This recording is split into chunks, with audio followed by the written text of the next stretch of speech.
सो आप लोगों ने एसएससी जेई 2024 के काफी लोग फेलियर से टकरा गए होंगे। ठीक है, और आपको समझ में आया होगा कि एक कोई सोर्स काफी नहीं है आप सबकी तैयारी के लिए। यू हैव टू कंप्लीट और कंको और वेरियस सोर्सेज और वेरियस तरह तरह से विभिन्न सोर्सेज से पढ़ना पड़ेगा। उसमें से सबसे बड़ा अभूतपूर्व योगदान, सबसे जो इम्पोर्टेंट योगदान होता है ना एस्पिरेंट्स, वो होता है पीवाईक्यू का। अगर आप एसएससी जेई, मैं कुछ आपसे बातें कर लेता हूँ, क्योंकि हालांकि हमने जो सिविल ई बुक लॉन्च की है उसके बारे में बात करता हूँ मैं अभी आपसे। तो हमने जो अभी आपने देखा एसएससी जेई का 2024, ये जब से ऑब्जेक्टिव पैटर्न में होने लगा है पेपर। ठीक है, एसएससी जेई 2023 एंड 24 जब से ऑब्जेक्टिव पेपर में होने लगा है पेपर, तो 2023 और 2024 first of all pre is a bigger hurdle for diploma, है ना, for diploma and BTech aspirants. ठीक है, तो जब से प्री होने लगा है पेपर, तो ड्रास्टिकली कंपटीशन का लेवल इसमें बढ़ा है, और वो कितना बढ़ा है आइए जानते हैं। तो 2023 में जो कट ऑफ जाई गई थी फॉर जनरल इट वाज 108, और 2024 में जो कट ऑफ गई है फॉर जनरल उस ये गई है 122, है ना। जनरल को ही कट ऑफ का एक बेसिस लीजिए।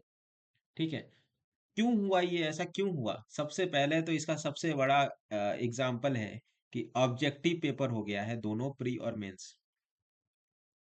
समझिए बात को मैं क्या कहना चाह रहा हूँ।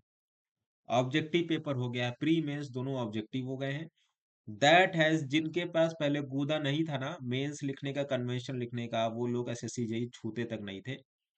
लेकिन अब क्या हो गया, प्री मेंस है ना। आपको पता है कि यही सारी डेफिनेट चीजें आएंगी, तो आपको वो सब कवर करना मांगता। ठीक है, तो एसएससी जेई उसमें जो सबसे बड़ा रोल है, अगर आप बात करें जो पेपर पैटर्न की, सबको पता है ये पेपर पैटर्न की, सबको पता है ये पेपर पैटर्न क्या है ये, कि इसमें जो रीजनिंग आती है, ठीक है, रीजनिंग आप लोग कर ले जाओगे। जीके जीएस आपके मेहनत के ऊपर है, आप जितना करते हो। टेक्निकल जो सबसे बड़ा पोर्शन है, 100 क्वेश्चन, 50 और ये 50, टोटल कितना बनता है, 200 का नंबर का होता है पेपर। ठीक है, अब मैं आपको बताऊं, लोग इसमें 154 160 तक नंबर लाए हैं। जो टॉप 10 में जो लोग हैं, जो लोग अभी मेंस में, जो क्या हुआ अभी मेंस की कहानी आपको मैं बताता हूँ, कि मेंस का जो एसएससी जेई 2024 हुआ, समझिएगा मेरी बात को ध्यान से बड़े भाई की तरह। ठीक है, मेंस का एसएससी जेई जो 2024 में हुआ, उसमें 100 में से 20 क्वेश्चंस एसएससी जेई ने गलत दे दिए, और इसीलिए एस्पिरेंट्स को पता नहीं चल पा रहा है कि वो कितना मार्क्स डाउन होगा, कितना नहीं होगा, कितना एसएससी एक्सेप्ट करेगा, कितना एक्सेप्ट नहीं करेगा। कुछ लोगों ने 100 में से सोचे कि उनको लगा कि यार ये क्वेश्चन तो मुझे आता था, पता नहीं क्यों नहीं बन रहा है, मोरल डाउन हो गया। और कुछ लोगों ने वही 20 क्वेश्चन को नहीं किया, वो लोग 80 क्वेश्चन में ही खेल गए, और ऐसे वो सिलेक्शन से दूर हो गए। कहने का मतलब कि आपको अब प्री भी लेके चलना पड़ेगा और मेंस भी लेके चलना पड़ेगा। समझ में आ गई बात आपको? प्री ज्यादा इंपॉर्टेंस रख रहा है इस समय मेंस में। तो प्री में तो आप टारगेट करो 140। कितना? प्री में आप टारगेट कितना करोगे? 140 टारगेट करोगे। ठीक है, 140, 140 से कम नहीं टारगेट करना है इस बार। ठीक है, देखिए दिमाग की एक साइकोलॉजी है, जितना आप उसको बोलेगे आप अपना काम वो करवाएगा आपसे। अगर आप टारगेट आप 120 22 लेके चलोगे, तो ये अगले साल 2025 वाला एसएससी जेई में कम से कम 130 टारगेट छुएगा बेस्ड ऑन द वैकेंसीज, है ना। रीजनिंग टफ आ गई, थोड़ा सा डाउन हो सकता है, बट यस 130 फॉर जनरल, मैं एकदम एकदम बढ़ रहा हूँ। हर साल 10 नंबर 8 नंबर बढ़ ही रहा है। तो उसके लिए जो आपको 100 नंबर है, 100 में से कम आपको 77 80 क्वेश्चंस आपको टेक्निकल फॉलो अप करना ही होगा।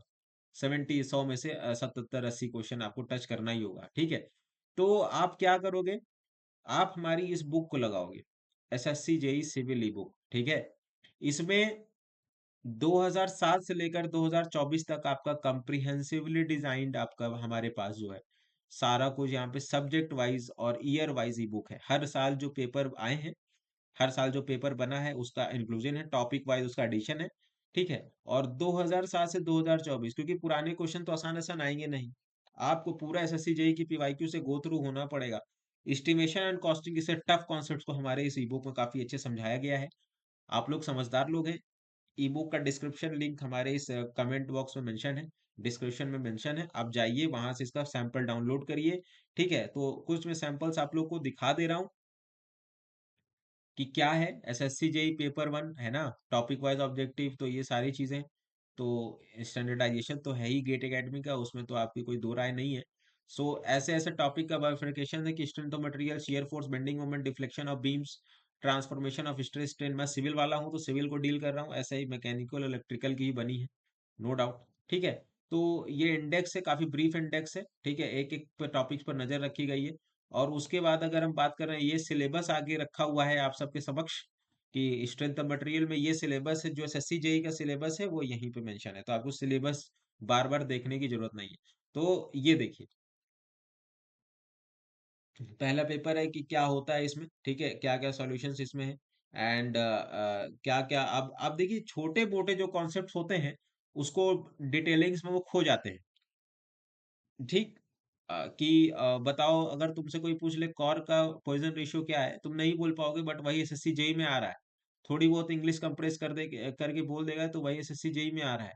तो अगर आप ऑफिस वर्क करते हो, है ना, ये जैसे ये वाला क्वेश्चन सेल्फ हैंगिंग वाला बी वाला क्वेश्चन, अगर आप ऑफिस करते हो, अगर आप कॉलेज गोइंग स्टूडेंट्स हो, अगर आप कुछ भी हो, तो आपके पास ये ई बुक रहना मस्ट है, अदरवाइज आपका सिलेक्शन तो कहना मुश्किल हो रहा है मुझे लग रहा है। ठीक है, डिप्लोमा हो चाहे आप बीटेक हो, अगर आप कॉलेज गोइंग स्टूडेंट हो तो आपको ये ई बुक मस्ट है, मेरे लिए रखना है, कि आपको ये ई बुक रखना ही रखना है, कि यशोदीप सर ने बोली है रखना है, मतलब रखना है। ठीक है, तो किताबें हैं, है ना, लड़कियों की फोटो तो है नहीं कि जिससे आपको नुकसान होगा कोई देखेगा तो। ठीक है, तो कहने का मतलब है कि आपको काफी अच्छे कंप्रिहेंसिव वे में ये कवर किया गया है, एंड इसका फायदा उठाइए। ठीक है, और अपना सिलेक्शन इंश्योर कीजिए इसमें। ठीक है, आप देख पा रहे होंगे कि अगर आपको 140 नंबर टारगेट करना है, पूरी की पूरी स्ट्रेटजी पे ही बात हो रही है। अगर आपको 40 नंबर टारगेट करना है तो रीजनिंग में कम से कम 50 में 45 आपको स्कोर करना है। आप जीके जीएस तो आपके हाथ में नहीं है, लेकिन 50 में से कम 25 यहाँ स्कोर करना है, तो 45 और 25 कितना हो गया, 5 5 10 70, और 70 यहाँ से तो आ रहे हैं, यहाँ से 140। तो ये जो 70 80 क्वेश्चन जो आपको सही करने हैं ना एस्पिरेंट्स, ये बहुत ही रिवीजन से आएगा, बहुत सारे मल्टीपल सोर्सेस आपको पढ़ना पड़ेगा। उसमें से हमारा जो मल्टीपल सोर्स है इसको आप इग्नोर नहीं कर सकते, इग्नोर कर रहे हैं तो अपने करियर और अपने अपॉर्चुनिटी, एसएससी जेई में सिलेक्शन होने की अपॉर्चुनिटी को मिस कर रहे हैं। तो इस बात को आप मद्देनजर रखिए जो मैं बोल रहा हूँ आप। ठीक है, मैंने भी एसएससी जेई मेंस दिया है, एवरीथिंग इज देयर। तो मैं जो आपको बता रहा हूँ उसको करिए, मैं कोई आपको गलत सलाह नहीं देता, ये मेरी वो है, रेटिंग है। ठीक है, तो इस बात को आप लोग मद्देनजर रखिए, एंड कुछ भी डाउट हो, कुछ भी कमेंट्स हो, तो मेरे को कमेंट सेक्शन में कमेंट करिए, राइट। तो तब तक के लिए मिलते हैं अगले सेशन में, बने रहिए हमारे साथ। ठीक है, इसमें जो इम्पोर्टेंट पॉइंट है, कुछ और भी इम्पोर्टेंट पॉइंट आपको बता दूं, जैसे कि एसएससी जेई सेंट्रल लेवल का एग्जाम होता है, right. SSC JE central level का एग्जाम होता है, सेंट्रल लेवल का एग्जाम होता है, क्योंकि जेई डिप्लोमा वर्ग में या बीटेक वर्ग में, बीटेक सेक्टर में डिप्लोमा बेसिस पर सबसे हाई एग्जाम कौन सा है, जैसे कि आपके पास वहां पे इंजीनियरिंग सर्विसेज यूपीएससी वाला, तो यहाँ पे एसएससी जेई है। तो अगर आप एसएससी जेई की इस बुक से आप पढ़ रहे हो ना, तो आपका जो एग्जाम्स होते हैं, जैसे कि आप मान लीजिए भारत के 29 राज्य के जो जेई के एग्जाम्स होते हैं, ठीक है, 29 राज्य के जो जेई के एग्जाम्स होते हैं, whether you talk about UP triple SC, UP triple SC JE, है ना, UP triple SC JE, MP sub engineer वाला, एमपी सब इंजीनियर जेई, है ना, सीजी व्यापम, सीजी व्यापम आ रही है, और आ गई है, मतलब जून जून जुलाई में उसकी भर्ती आने वाली है। और तमाम पीजीसीआईएल वगैरह में एई जेई जो पीएसयू के जेई पोस्ट निकलती है, पीएसयू की जेई पोस्ट, है ना, अभी आप देख पा रहे होंगे कि एचपीसीएल में निकला है, और आपका भेल में निकला है ना, भेल में जैसे आप निकला है, तो इसके लिए मस्ट बुक है। और उसके साथ साथ डीएफसीसीआईएल का निकला है, डीएफसीसीआईएल का निकला है, और उसके बाद एग्जीक्यूटिव वाली पोस्ट, है ना, अभी आप देख पा रहे होंगे डीएफसीसीआईएल का मस्ट बुक है, मैं कह रहा हूँ डीएफसीसीआईएल का एग्जीक्यूटिव है। एंड उसके बाद जो है आपके पास कौन सा है, आरआरबी का है, आरआरबी का, RRB CBT 2 very very important, क्योंकि उन सब के पास तो अभी पेपर का कल्ट है नहीं, पीवाईक्यू का पूरा कल्ट है नहीं। पूरा कल्ट वो तुरंत कहाँ से कॉपी करेंगे? एसएससी जेई वाले सोर्सेस से कॉपी करेंगे। तो इसी को मैं कह रहा हूँ कि चलते फिरते ये आपके सारे स्टेट के एग्जाम, आप कहीं किसी भी राज्य में बैठोगे तो वहां पे किसी भी स्टेट का जो एग्जाम है तो वो वहां से कवर हो जाएगा। Are you getting my point or not? ठीक है, तो मेरी बात को गंभीरता से लीजिए, जो कह रहा हूँ 2025 में आपको सिलेक्शन लेना है, मतलब लेना है। कोई इफ और बट नहीं चलना चाहिए, बीच में कोई आपके अवरोध नहीं पैदा होना चाहिए। ठीक है, इसी के साथ मैं कैलकुलेट करना कंक्लूड करना चाहूंगी वो चाहूंगा। ठीक है, तब तक के लिए बाय बाय।